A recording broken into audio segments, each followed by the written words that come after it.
Hello everyone, আমি দেবাঞ্জন শুরু করছি নতুন একটা মিনি ব্লগ। অর্থাৎ 5ই সেপ্টেম্বর শিক্ষক দিবসের দিন আমি সারাদিন কী করলাম সেদিন সবার প্রথমে আমরা দিনটি সেলিব্রেট করেছিলাম আমাদের কলেজে। আমরা নিজেরাই নিজেদের মতো করে সামান্য কিছু ডেকোরেশন করেছিলাম, যেটা চারিদিক থেকে সুন্দর লাগছিল। সবার প্রথমে স্যার ম্যামদের ওয়েলকাম জানিয়ে আমরা শুরু করি আমাদের অনুষ্ঠান। তারপর প্রদীপ প্রজ্বলন মাল্যদানের মাধ্যমে আমরা শুরু করি আমাদের প্রোগ্রাম। তারপর একে একে নাচ গান আবৃত্তি বক্তৃতা সব কিছু, তারপর আমাদের নিজেদের বক্তৃতার মাধ্যমে সেই দিনটি আমরা সুন্দরভাবে কাটিয়েছিলাম। তারপর বিকালবেলায় চলে আসে আমার একটা ছোট্ট স্টুডেন্ট, যে প্রথমে এসে আমার হাতে গিফটটা তুলে দেয়।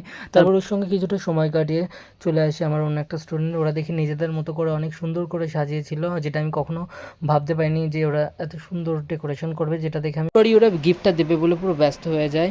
এইভাবে ওদের সঙ্গে সেই দিন বিকালটা পুরো এনজয় করেছিলাম এবং বিকালটা কাটিয়েছিলাম।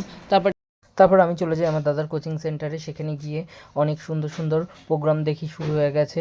তারপর সেই প্রোগ্রামগুলোকে এনজয় করছিলাম। তারপরেই শুরু হয়ে যায় ছাত্রদের বরণ পর্ব, এবং ছাত্রদের বরণ পর্বের সাথে সাথে অনেক মজা ঠাট্টা একদিকে তো চলছে। তারপর কেক কেটে সেলিব্রেট হয় শিক্ষক দিবস। তারপর একে একে সবাইকে কেক খাইয়ে দেয়। তারপর আমিও অবশেষে কেকটা হাতে পেয়েই মুখে পুরে দিই। কেকটা সত্যিই খুব ভালো ছিল। তারপরে শুরু হয় অনেক ছবি তোলা, এবং সব কিছুর শেষে লাস্টে সবাই মিলে আমরা অল্প একটু নাচ করেছিলাম। যাই হোক, এইভাবে অনেক মজা আনন্দ করে আজকের পুরো দিনটা কাটালাম। তাই আজকের ভিডিওটি এইটুকুই। টাটা।